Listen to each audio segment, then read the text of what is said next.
हज़रत अली की 4 नसीहतें जो आपको कामयाब बना देंगी।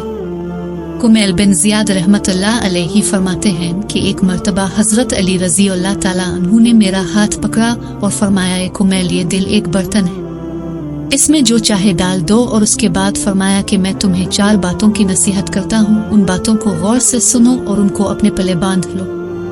याद रखो, अल्लाह के अलावा किसी से कोई उम्मीद ना रखना, क्योंकि इंसान की सारी उम्मीदों को पूरी करने वाली ज़ात सिर्फ अल्लाह ही की है। अल्लाह के अलावा कोई ज़ात नहीं जो कि तुम्हारी उम्मीदों को पूरा कर सके। दूसरी बात ये फरमाई कि अपने गुनाहों के अलावा किसी चीज़ से ना डरना कि कल को जब अपने अल्लाह के सामने जाओगे तो अल्लाह को क्या मुंह दिखाओगे। इसलिए हर वक्त ये खौफ अपने दिल में रखो कि कोई गुनाह तुमसे सरजद ना हो, और जो गुनाह तुमसे सरजद हो चुके उन पर अल्लाह से इस्तग़फ़ार करो। तीसरी नसीहत ये फरमाई कि अगर तुमसे कोई ऐसी बात पूछी जाए जिसका तुम्हें इल्म ना हो तो ये कहते हुए ना शर्माना कि मैं नहीं जानता। बरअक्स दोस्तों, आज हमारा हाल ये है कि बहुत से लोग ऐसे हैं जो कि एक चीज़ के बारे में नहीं जानते फिर भी तुक्के लगाना शुरू कर देते हैं।